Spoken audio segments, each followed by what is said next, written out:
Good morning. Good morning. Thank you for joining us at She Place today for this amazing conversation. We are just going to give folks a couple of minutes to join us before we really get started. I'll just sort of let you know where we are right now. Me and Madison here. Come say hi. Hello, everybody. There she is. We are live filming from Park City, Utah, where She Place's headquarters are at a beautiful co-working space called Kiln in Park City. As you can tell in the background, I'm a bit of a Wonder Woman fan, so don't be surprised if you see a lot of Wonder Woman stuff coming up in the background, and maybe even a few Wonder Woman toys.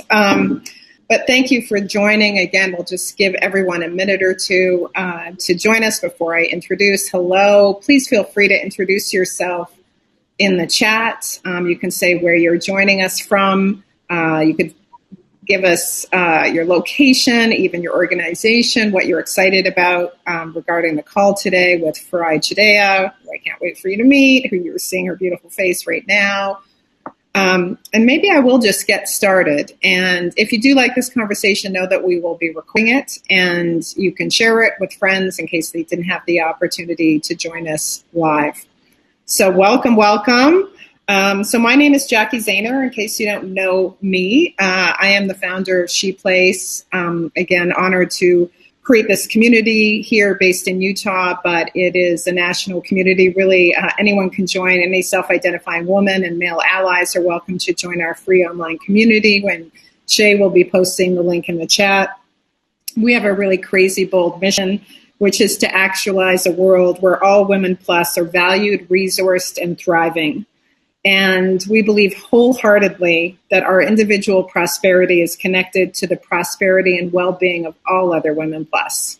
And it's kind of a crazy mission, but we do this through sharing generous resource sharing, through events, through connectivity, and just doing whatever we can with our time, treasure, and talent to make a positive impact in the world, and in particular here in our home state of Utah.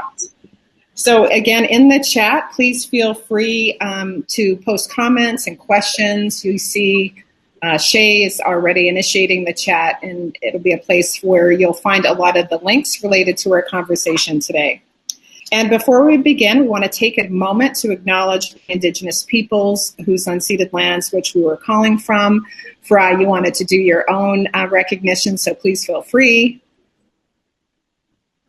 Yeah, I mean, I think that the Piscataway people, this is their land, and I have a connection to, the greater Delmarva area and many of the tribes, that existed in Virginia in particular, because that's where my family's origins are. And among other tribes, there were Cherokee, and members of the Cherokee married into different members of my family. But this was sort of, the Piscataway Convoy, and I would like to acknowledge that land, and thank you for giving me that opportunity. Of course, thank you. And of course, we're here in Utah, calling in from the ancestral lands of the Ute Tribal Nation and the northwestern band of the Shoshone Nation. So needless to say, I'm ridiculously excited to be chatting with Farai Chideya today. I'm going to just do a short bio, Farai, because how could I not? Farai is the host and creator of Our Body Politic, which is many things. It is a podcast which has reached the top 100 list in Apple News commentary category, a syndicated public radio show. And I love this language, an insight brand about how Black women and all women of color hold and use power. And the tagline for the podcast is, I love this too, big surprise, a podcast unapologetically reporting how women of color impact today's major political events. Farai is also the author of 6 books. Her most recent book is titled, love this, The Episodic Career, How to Thrive at Work in the Age of Disruption.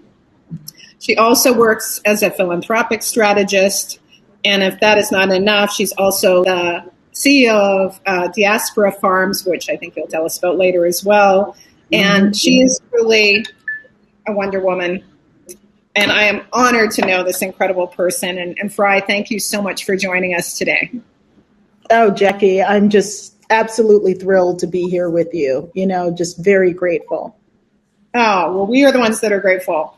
And we're going to have a fun conversation. And again, feel free to post comments and questions in the chat. And I thought a great way to start with you, Farai, is your background. I've had the honor. We were introduced, I think, first at an event at Sundance many years ago when you were working at the Ford Foundation. But let's start just a little about you, where you live now, kind of what led you to kind of this conversation today. Obviously, that's a lot of ground to cover with an open-ended question, but feel free to tell us a little bit about yourself. Yeah, so I'm someone who's worked in media for most of my life, most of the 30 odd years that I've been out of college. I've done other things like academia, but mainly worked in journalism and trying to really keep a pulse on a finger on the pulse of civil society and what is it that we expect from government and expect from our neighbors and our families, and how do we deal with conflict? For me, I come from a very ideologically diverse family, a family with lots of different ways of serving, civil service, military service, artists, scientists, teachers, all people who contribute in different ways to who we are. And we don't always agree on things, but my family was my first learning lab for how people of different ideologies, desires, ways of life, can have mutual respect. And that is something that I worry a lot about now, which is that we seem to have lost that respect that bridges some of these big barriers of who we are. Yeah, well, and I think so a lot of my work tries to surface ways that we can engage collectively, Yeah, and of course we'll talk about that in the context of our body politic. But before we do, how we met is in the context of the Ford Foundation, and yes. I'm of the Darren Walker fan club. I just love him. I think he's just an extraordinary philanthropic leader. And talk a little bit before we jump forward about maybe how you landed at Ford, because you were a grant maker in the media area, and I know did some incredibly innovative work and grant making in that capacity. And I would think that probably informed a little bit your transition into doing the work at our body politic. Oh, it absolutely did. So, I had worked, I'm a third generation Black female American journalist. My grandmother was born into poverty, but into a family that really valued education. And she wasn't able to afford to go to college, but she later did some study on her, got an associate degree as an adult, but she raised 6 kids and, among other things, while she was raising them, freelanced for the Baltimore Afro-American newspaper, which was the Black newspaper for not just the city of Baltimore, but for the region stretching into Pennsylvania and other parts of Maryland. And that's not how I knew her. I just knew her as my grandmother, although I knew that she was a book collector and someone with, very, expansive tastes for art and literature. And then my mother worked for a time as a journalist, mainly before I was, elementary school age. She had worked in Zambia as an international reporter before I was born. She interned for the Washington Post. And both of them had, a lot to face as Black women in America. And certainly in my career, which was much more linear and traditional, where I was able to get into and go to Harvard, and Harvard was the one that connected me to working at Newsweek magazine, which was my first job. And from there, I worked at a ton of big media companies, ABC, NPR, CNN.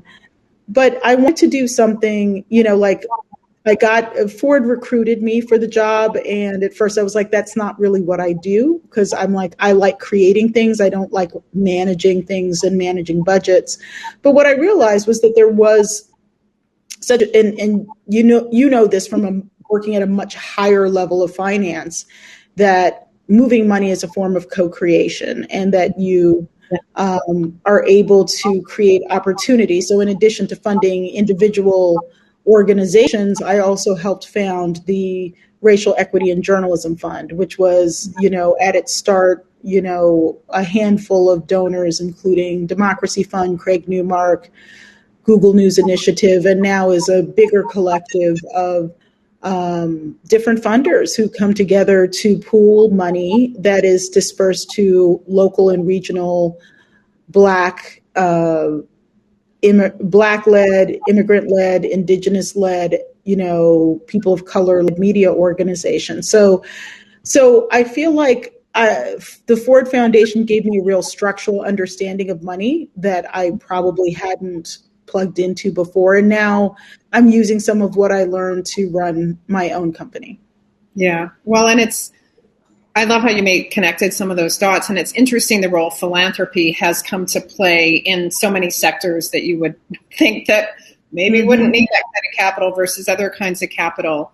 And, I know you do work as a philanthropic consultant as well. And, I think when you look at capital, like She Money, as you know, is a part of even that sort of She Place, She Money are kind of sisters.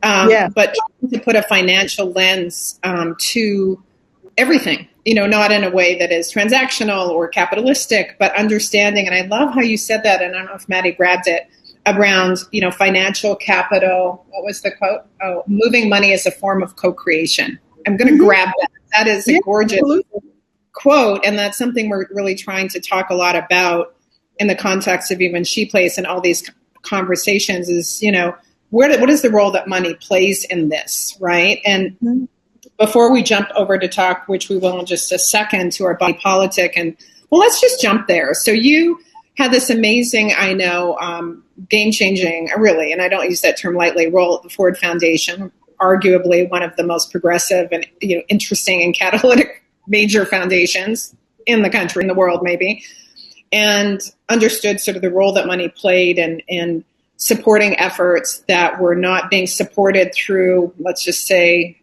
for-profit investment capital, though I see capital as the spectrum. And you decided, of all things you do, to start Our Body Politic. So, I'm sure that seed was in there, and I love how you describe the intergenerations of your family, because me too, like my grandmother, my great-grandmother, my mom, my daughter, I see us as each other's stories, and carrying the seeds and the growth of each other's stories within us is, something that really resonates with me. So how is this, where did that seed for Our Body Politic, the necessity of it, of all things you could do, you chose Our Body Politic? Yeah, I mean, as someone who grew up, like, my family was very advantaged in some ways, educationally, and in having access to books and art and, really the beauty and depth of culture, but we were not financially well off. And as I began to think about the issues affecting communities like the one that I lived in New York, which is a very racially and income mixed neighborhood, Crown Heights, Brooklyn, with everything from white collar professionals who before the pandemic were commuting into Manhattan every day, which was me, to people who are essential workers of all types, to people who work construction as day laborers. It's a really heterogeneous neighborhood. And a lot of people got sick and died in the early to the pandemic. And I had thought about the concept beforehand, but especially that, I was like, what kind of news can really address the needs of women of color who have been underrepresented as real targets of serious news analysis, and can give us the place where we need to find information on the pandemic, as well as voting rights and, arts and culture. And our audience is very mixed. We chose deliberately to go with a public radio show as well as a podcast. So our public radio audience is overwhelmingly white and, predominantly baby boomer, and our podcast audience is younger and more people of color.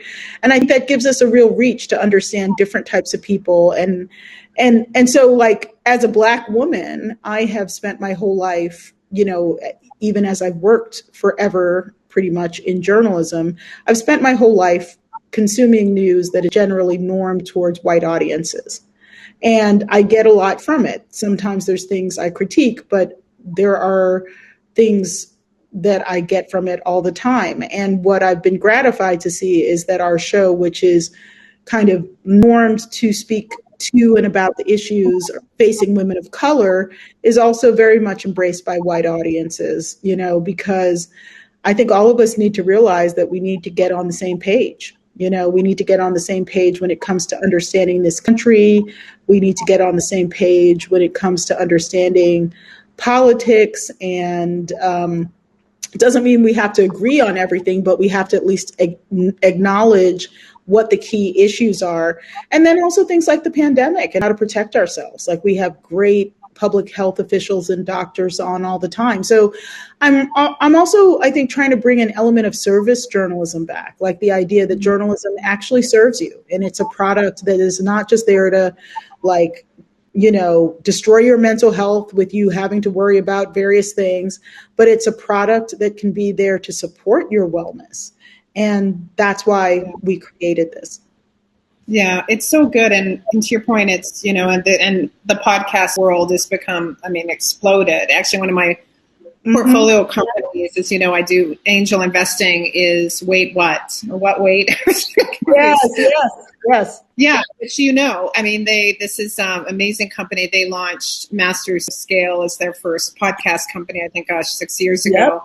Yep. I think, I saw a graph that they produced, like, number of podcasts 6 years ago, number of podcasts now. And it's like, this. So, finding your space, in the sea of podcasts is certainly not easy. But to your point, one of the reasons I think it's grown is because people are seeking out sources of information that they're not getting in necessarily. We're talking about flipping on to CNN or, NBC or Fox or CBS. It's not even news or journalism anymore. I don't know what it is, frankly, but I think your podcast and the format of being, some longer form, but like what's relevant today. I think you've done 72 episodes in such a short period of time.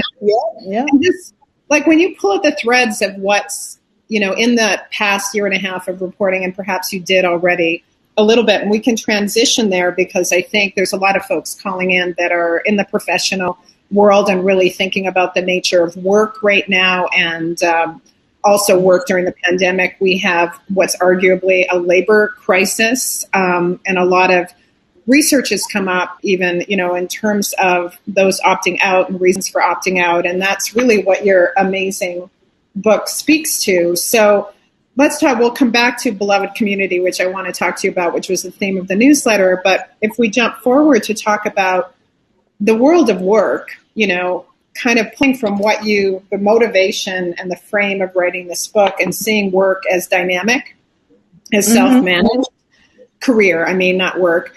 And now the learnings from what's been happening with COVID and the disruptions, I just love for you to talk about why you wrote this book and then sort of connect some of, the 5 years ago, holy sheep dip, I wrote it knowing that work was getting disruptive and people's careers were episodic to now clear evidence that is the case. So just invite you to talk about this book a little bit. And I have a couple, I love it so much. There's so many frameworks. Oh, thank you.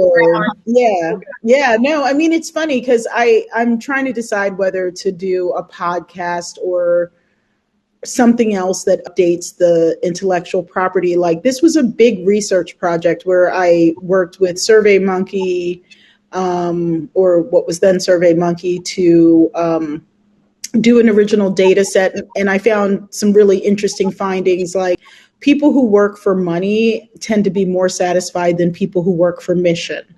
And once I really sat with that, it did make sense, because if you work for money and you have a dollar amount that you're supposed to hit, that you're like, this is what successful work looks like to me, whether that dollar amount is 25,000, 100,000, a million or more or less, when you've hit it. Whereas, like, I'm going to save girls from sexual exploitation, or I'm going to reform education, like those mission-driven goals, you will never reach the end of them. And if you're going to be a good mission-driven worker, you have to begin to make peace with that you will never reach the end of that mission. And so it really spoke to me a lot. So I learned things that were really deeply psychological about how we find meaning and satisfaction in work, but also just very practical things. Like I got into, do you need to put your whole work history on LinkedIn if you think you'll be a potential victim of age discrimination?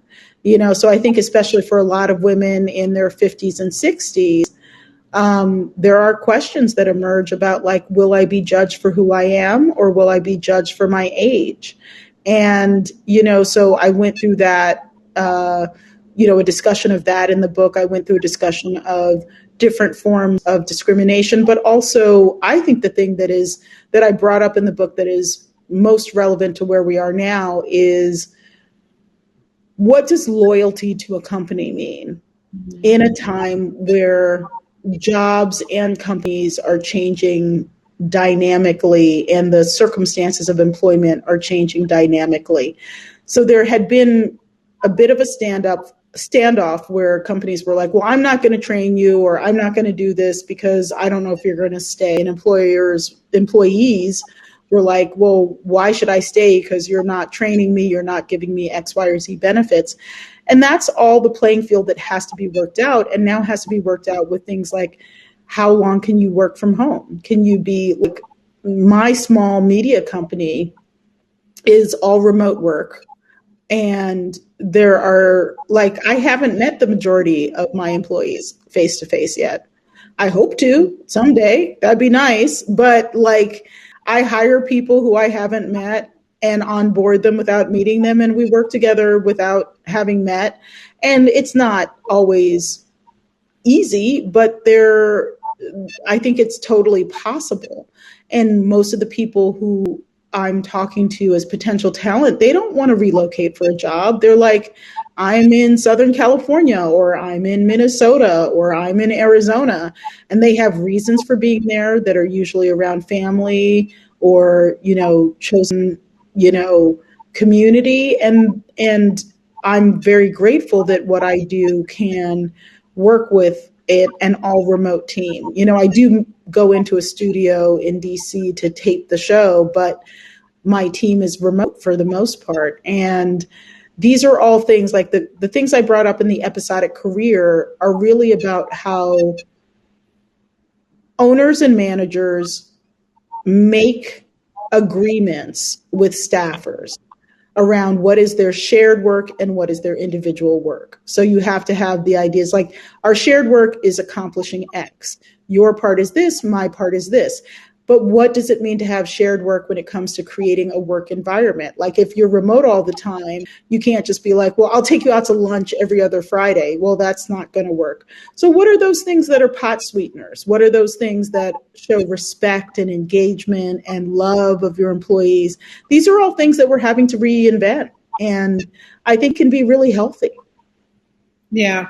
Well, and it's to your point, like, and we've had a few events, and we engage with folks who run, HR people-driven efforts, and like, what's necessary versus what's normal, normalized, not even normalized in your culture. Like, I had my long career, which is a long time ago, at Goldman Sachs. We have Goldman, for example, has a huge office here now in Salt Lake, and and I realize, and I want to talk about that as well. We'll come to that topic, but the idea of social norms and what creates culture, and what are the good things about culture, not so good things about the culture. Yeah. And and what's going back, even as we say, go back to normal. I don't think most people want to go back to normal. Nope. When it's work. I mean, there are benefits. I'm sitting across, from Maddie, and I love it. Like, we have a physical space, but we don't have to be here 24/7 or 7 days a week, or 5 days a week, rather. The idea that people that are running things have just that longer history. They have the power to make those decisions, but also they've had a longer history of what they deem as normal, within the context of how they run things. And I think when I think about the labor disruption that's happening now in terms of unemployment and signs everywhere, it's so many of these factors, not just remote versus in-person work, but valuing people, right, in a very different way, and reconstructing the relationship that employers have with their, staff or team members. And it feels like, feels really messy, but also in some ways really good.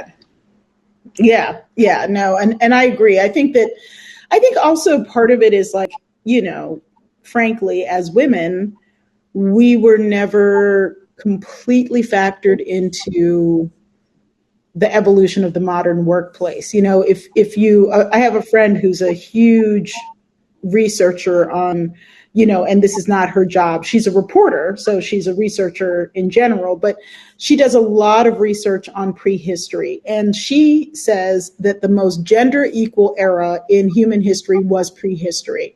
There were female warriors, some of whom have been found in tombs with like all sorts of honorific, beads and tapestries and horses in some cases. They were buried with their battle horses. And women seem to be able to span that breadth of being mothers, caregivers, matriarchs, warriors, hunters. And over time, we, as human beings proceeded, we began to have more gender stratification. And right now, we are beginning to really grapple with these questions over what does it mean that so many women are overrepresented in the caregiving needs. And right now we need a lot of caregiving, but women are also business leaders and warriors and all sorts of things. And so we're really having to, in the modern era, reintegrate those, what we think of as the sort of traditional feminine, but maybe it's more of the modern feminine, not even the traditional, maybe going back to the traditions that we actually had. Women played all roles, and maybe we're reverting to an era where women play all roles and men do too. And, we recognize that gender is a spectrum and that we are able to incorporate our knowledge of gender into how we build humane work-life systems. Yeah, well, I think a lot about that too, sort of the social norms that, especially as a woman, I've adopted, and I might be railing against, but I'm also, how much am I trying to create the world in which I want to live in where that is not true.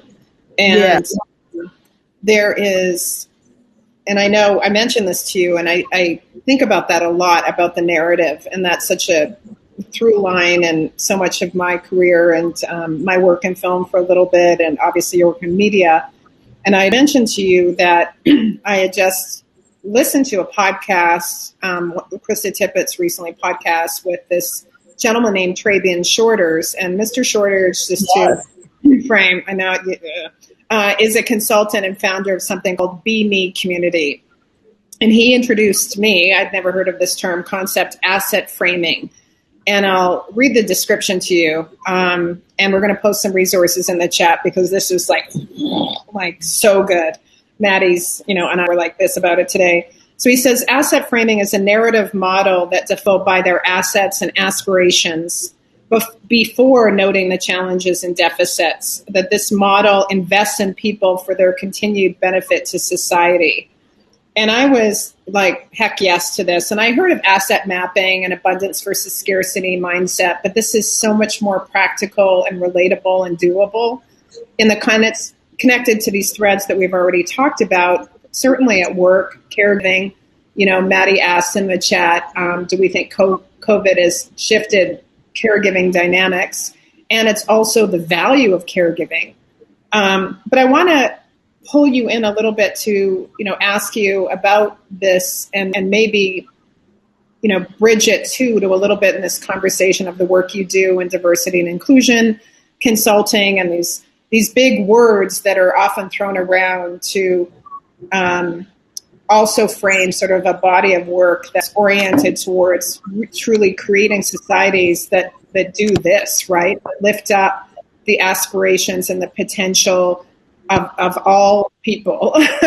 And it just that term just like, oh, it just hit me, and I love so much, and was wondering if you could maybe speak to your thoughts on that term and how that's woven into talking about work, the nature of work, but also this concept more broadly about what it means to be in relationship and community in and outside of work, in homes, and how those walls are kind of coming down.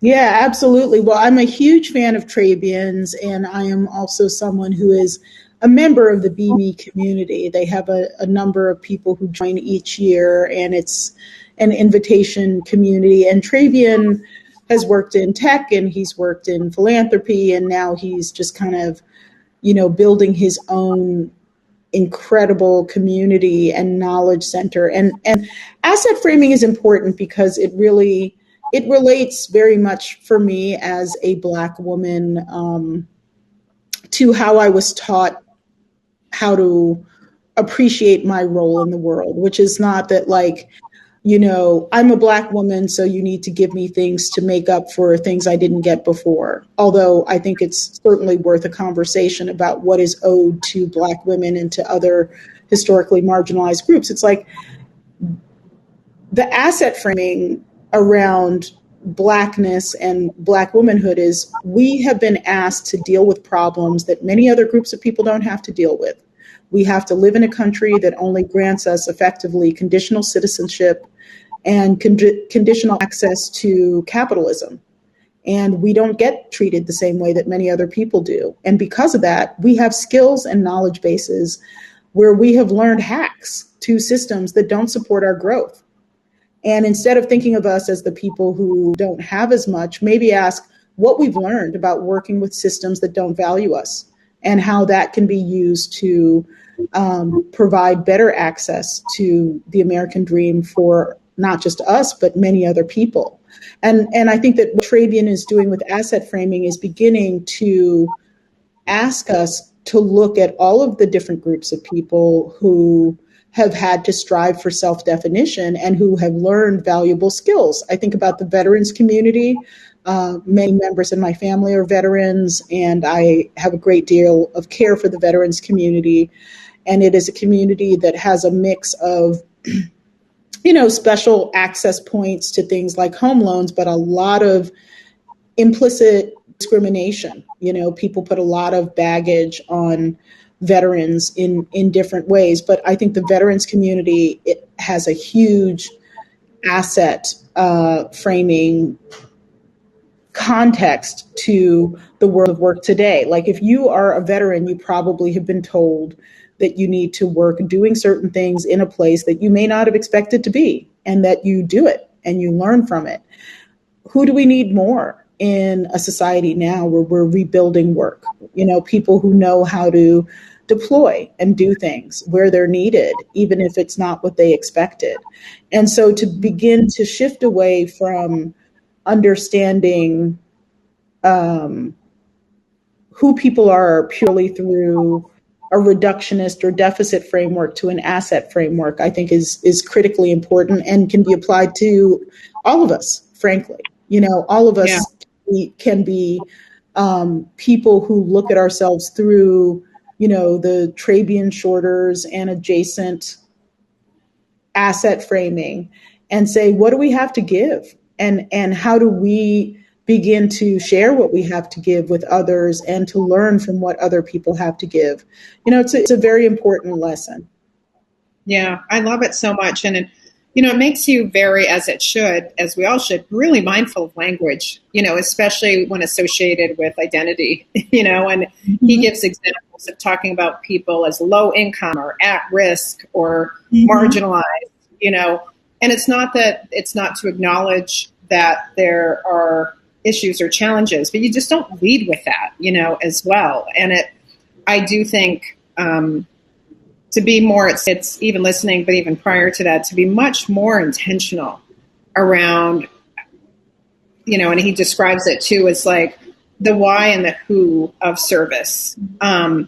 And, I realized, and I don't know if you know this, but back in the day when I was at Goldman 25 years ago, I was very involved with setting up some of our early D&I efforts, including hiring our first diversity and inclusion officer, Laura Liswood, I think in 1998 or 9, I'm not sure.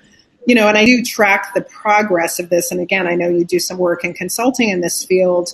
And I I honestly, I did some for a while and then just I just didn't want to get paid to get airlifted in to give a talk, to try to speak, invite change and then walk away and, not know, if anything happened. And often more, if you just look at the numbers, one would say, especially at these organizations that are most likely to call you in, an outside consultant do diversity work, by definition, there's probably a challenge. And just to be clear, my work back in the day was much more gender focused than a more intersectional lens to inclusion.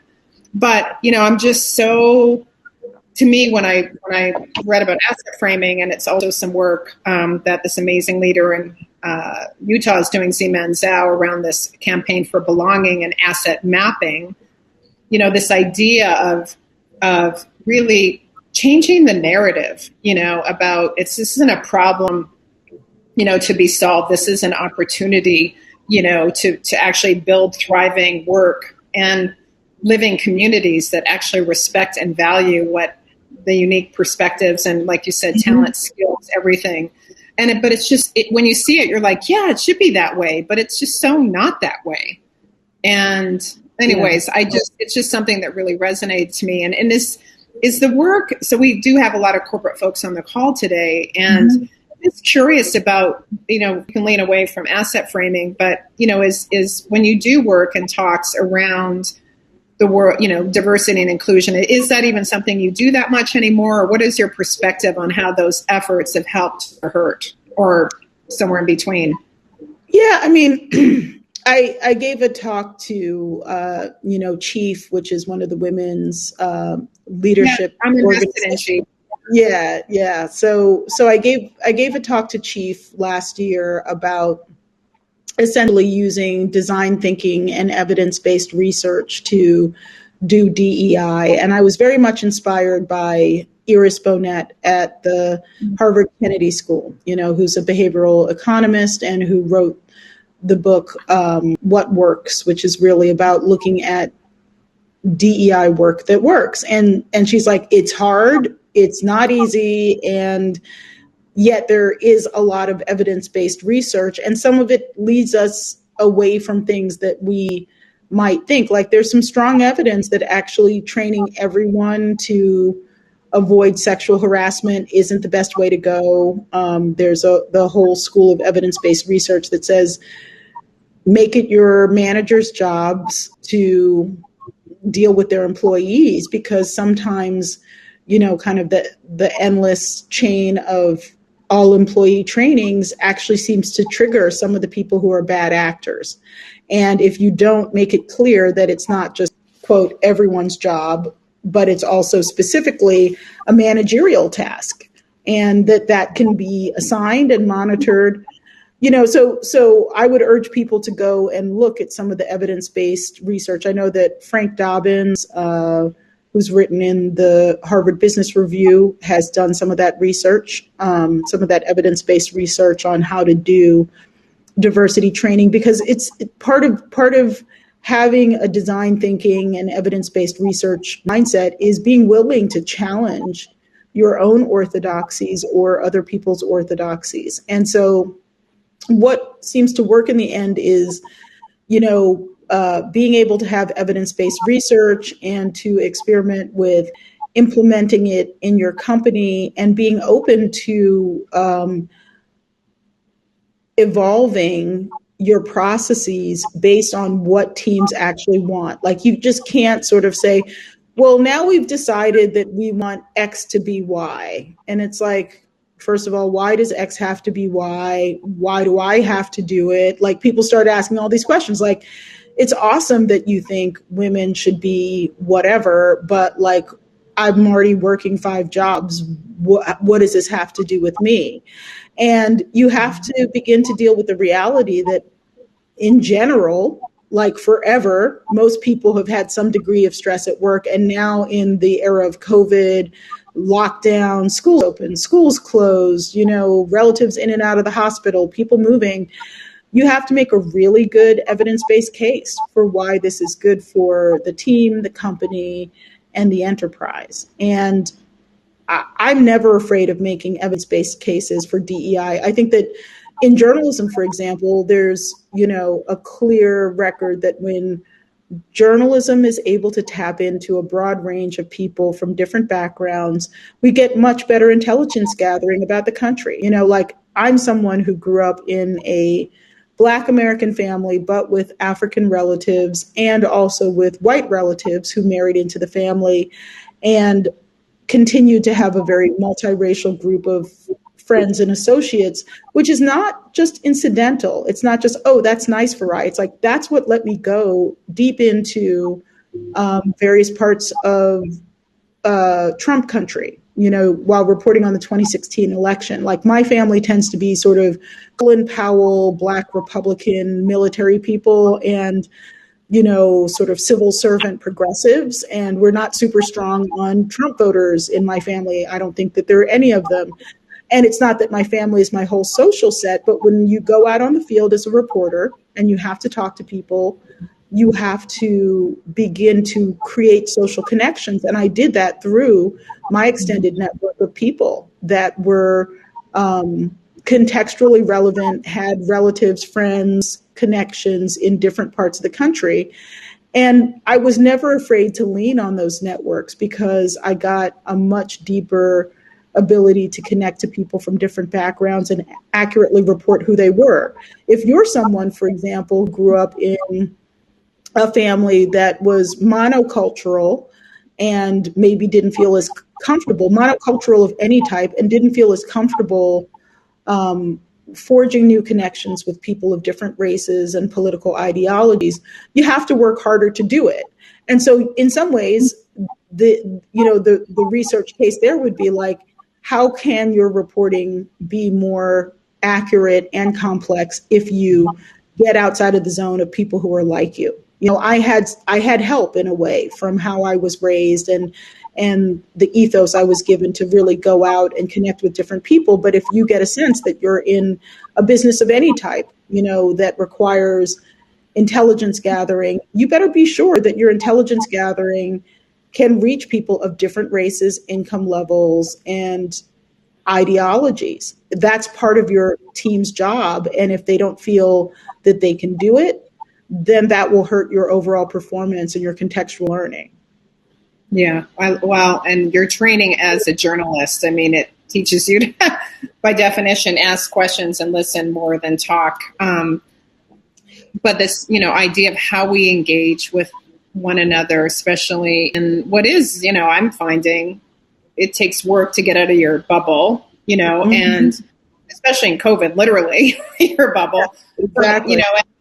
These increasing algorithms that feed you, things that reinforce your own views. I swear, I think we all do that. Our phones are totally listening to us all the time.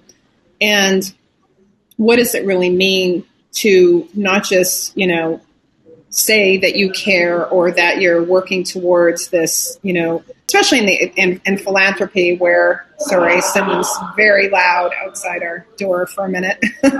Sorry, very enthusiastic out there. But, what does it look like to step back and really show up in a different way that actually is aligned with the values that you propose to hold, that internal accountability. Yep. But I love what you said, and I'll bridge because I want to talk about the beloved community, but just on this evidentiary-based work, I think I've obsessively collected and aggregated research for many, many, many years, on how I frame it is research and reports to support gender lens, I think, investing, giving, and action. And I've collected over the years hundreds, like literally hundreds, like 700. And we're about to release the latest 50 from last year, sort of reports that do provide what you were speaking to, sort of evidence around, strategies that work, the realities of numbers that indicate that there are still, of course, incredible barriers some of the ones you were alluding to, access to capital. I wrote a study, which is sort of a passion that we're taking on. 0.2% of venture capital dollars go to women of color.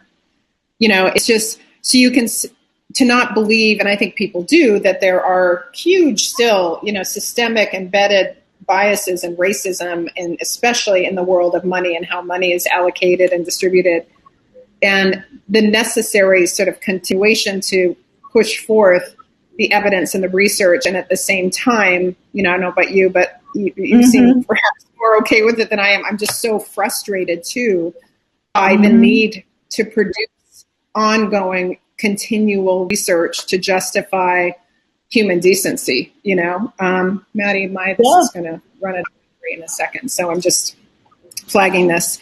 But I want to talk about a little bit this concept that you were so kind to write our She Plays newsletter and talk about a beloved community. And we're going to transition. And if you have questions, please feel free to post them in the chat or comments. And love to know if this conversation is resonating to you or if we're not hitting on what's of interest. So please feel free to post anything in the chat, and we'll try to come to it, as we transition. But I just love that term. And I just invite you, for those that might not be familiar with Dr. King's idea of a beloved community, what that is. Yeah. I mean, it's like, I feel like in some ways the beloved community, it used to be one of those phrases that I hated because, and what I mean by that is that it seemed so pie in the sky. It's like, that Reverend King spoke about a beloved community that was for everyone, not just for Black people, not just for people of color, but for everyone. And really looking at his statements like injustice anywhere is a threat to justice everywhere. And I think that we're living in an era where we can begin to see that, that some of the things that we thought might not affect us in some cases might mean economically privileged people or people with white collar jobs or white people or whatever group. This is an era where all of the issues are affecting everyone in one way or the other. The pandemic is not keeping itself isolated to one racial group or one income, although there are clear race, income, and gender-based patterns to who gets infected and who is at risk from what. It's still something that is hitting everyone. And if we can't begin to solidify now around the concept of a beloved community where we all have a stake in the game, I don't know what it will take, because really what I gave a King Day speech to a college in upstate New York, and I really focused a lot on how concepts like beloved community can be applied to us today, and to also thinking about how we all, I didn't use asset framing per se in the speech, but I did talk about how some of my friends who are the most compelling to me as examples of how to live right now are people who are dealing with material, physical questions of existence as well as other ones, like my friend Betty Reed Soskin, who's 100 years old and who, has been recovering from a stroke, but she's still working, and she's working because she's a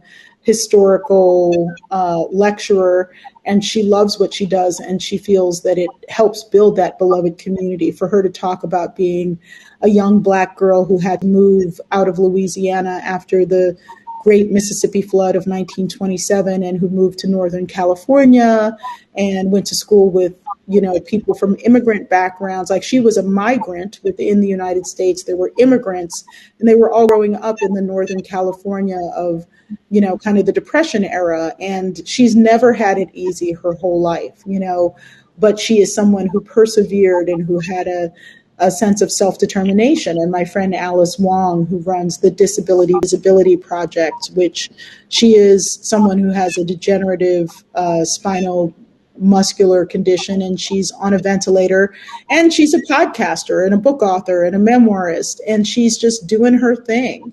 And the beloved community is also a place where, regardless of all the ways in which we are privileged or taxed or strained, we can be part of it. To me, if we don't realize today that we have a shared future, when are we going to realize that? No one is able to live you can have any number of air filters, whatever, but you're still living in a world where the air that you breathe was once breathed by someone else. And we are connected in these ways that are so tangible and so deep.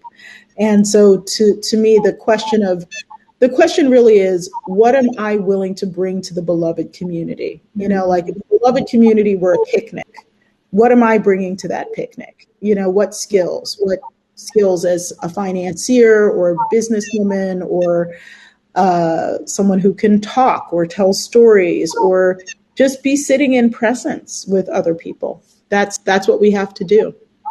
Yeah. And I didn't think about it this way, but I might borrow with accreditation, the language, because when I think about She Place, Maddie and I sit and I think about through lines in my life and trying to, even how we met, and we were talking about, the generous, when Amy Richards, a mutual friend, brought us together for a lunch in New York. She's like, you all need to know each other. And, just the acts of creating connections, and community is such a buzzword. Sometimes I'm reluctant to use it because it feels, I don't know, it just feels like such a commitment, that it doesn't, not just about me and my intentions, but others and their intentions, but I love that frame because, with She Place and what we're trying to do, and even with events like this is, do open doors, create invitations to, challenge, your thinking and how you're engaging with others, and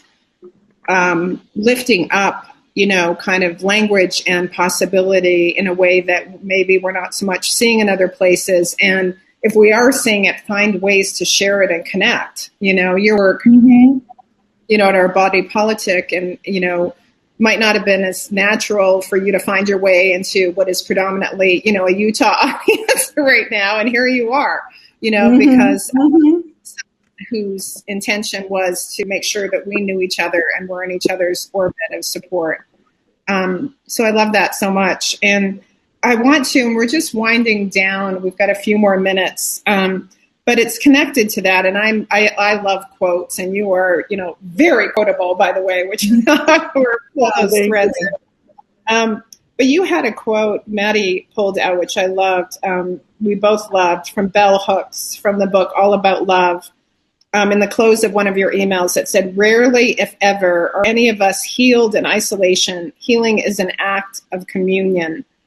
And I love that because, to your point, if not now, when, if not us, who, especially in the backdrop of COVID, which, Lord knows we're all sick of talking about, and it's sick of it being a context for everything, but it is. And I just, I'm curious why that quote for you at the bottom of your email, and as a, it feels like a great fit with beloved community, this quote as well. Yeah, thanks for asking that. First of all, I want to say that you are very much part of my beloved community, and you have been a supporter to me and to our body politic in so many ways, and someone who also just teaches me. Like, I think She Place really does such a wonderful job of teaching us about investment opportunities and financial equity. I think that the question of community is that, often my most trying moments are ones where I am locked in my head. Like I have gotten some idea of deficit or woundedness, and I'm kind of stuck in a box in my brain, and I'm trapped with that concept. And once I open that up to community, even if there is something that is a real challenge, maybe I have faced something that was interpersonal or structural, and it's been a challenge. We join in communion with other people to begin to work things through. Like I just recently went to a friend's 50th birthday party, and I ended up standing out, like there were literally 9 of us there because COVID, she'd wanted like 100 people, but there were 9, and that was good. We had a good time. And, I was standing outside with one of our friends, and, he started really he's having a crisis of faith. The faith, he and I share a faith of origin. I moved on, and I now consider myself interfaith, but the point is that he's struggling with some aspects of his faith of origin, loving it, but also not liking some of the decisions of the leadership. And we really had a very intimate moment. And, I walked in, giving him a big hug, of support to really think through what it meant for him to be a man of faith who was also struggling with his faith in the institutions of religion, not in God. And people were like, oh, why are you so serious? I'm like, hey, we're talking about serious stuff. And that's what, I didn't want to just blow it off or laugh it off, and I talked a little bit, not breaking confidences with him, but just, to other people. And I think sometimes we got into a really interesting conversation about what it meant to be interfaith, how I had spent times, for example, with Progressive Synagogue that had a prayer center around loss and grief. Like I will worship with anyone who worships in love. And I have been privy to many different situations where I'm not the insider, but I'm connected to the process. And I think that, when we think about healing in communion, there's lots of ways we can heal in communion. It can be in families, faith communities, friendship circles, jobs, but we have to reach out and have complicated discussions with each other about how we live, how we love, and how we grow. That's what it is. Mm. And you are someone who seeds those conversations. Oh, well, thank you. And, it's just, I'm trying not to like suck back the tears here because, this past couple years has been, as maybe I've shared or overshared. And it's so interesting when you do share the pain you're in for whatever reason. And it's been a challenging couple of years for me. Yeah. Family stuff, personal health issue. My dad, right this second, is, been in a hospital for 9 days. And I think like you talked about somebody in your family suffering with dementia. Yeah. And I'm always the gal that, is smiley and, and I'm not saying I was hiding all the shit. Sorry, all the that absolutely. Was there. But I just got cracked wide open, and I'm saying I'm not hiding that anymore. And, if I need help, I'm going to ask for it. And when people say, how are you? I might have days where I say fine and I'm not really fine at all. And there may be days of saying, you know what, I'm not fine. And can I share with you? And can you just listen for 5 minutes, and I Brene Brown's work on vulnerability. Oh, Amy Redford, I love you, Amy, popped in with a question. Oh, okay, we're going to have to get to it really quickly. Anyway, what I want to say is, vulnerability invites vulnerability. Kindness invites kindness, hate invites hate, violence invites violence. So this idea of healing, beloved community. I mean, I can't think of a better person to have this conversation with. And it's last minute, but it's a question, so I'm going to. Let's do it. So Amy Redford, dear friend here in Utah, says, thank you very much for the discussion, navigating this discussion in my children's school, and would love to continue to provide the school with resources. Any favorite tools for children or caretakers, educators? So quickly, if you can just share them with us and we can post them on the show. Yeah, I'll share some things. There's a book. I just interviewed the author yesterday. It's not in front of me. It's probably in my purse or something. But there's an interesting book that just came out like a week or two ago called When the World Turns Upside Down. And it's written for middle readers, ages 8 to 12. And it's about a group of kids in New York who are struggling with the lockdown of COVID and, parents bickering and money problems in families, but also dealing with people being sick and dealing with, questions over Black lives and stuff. And it's really interesting. It's a very realistic book but written in a really gentle, loving spirit about what does it mean to be in community. That's just one thing that came to mind because I know a lot of young people are really struggling. I have found a lot of joy in looking at my family's history and doing oral histories. I've done some myself, and I also hired a young woman who's helping me do oral histories with my family. And I would just say to everyone, that's a chance to document the beloved community. Yeah. Families aren't simple. They aren't always nice. You don't always get along with everyone, but everyone comes from somewhere. And to the extent that you can document that, either in your own notes and journals or by doing oral histories with your relatives, and it's a great project also as we think about, schools, or I would say even workplaces. Like I wouldn't get like in a workplace, I wouldn't get into like everyone sharing their whole family history, but maybe it's something where you bring it up as an opportunity to, ask people if they'd be interested in reflecting on that journey and coming in with a sense of where they came from and what they learned from where they came from. There are chances for us to have shared learnings that we really can make use of. Yeah. Oh, I love that so much.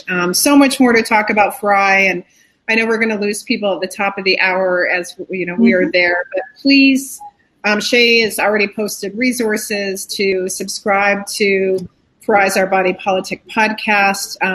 You can financially support this work as well. I'm honored to be a supporter and champion of your work, Farai. So please do that. Write a review. Get on the podcast bandwagon. Of course, we welcome your involvement with She Place if you want to be a member. And Farai, thank you so much for today. My heart is full, and likewise. I just love every minute being in your presence. So thank you so much for your generosity to be here with us. And thank you to everyone who joined us today. Thank you, Jackie, and thank you for being a supporter of Our Body Politic and of just me as a human being. I support you as a human being as well.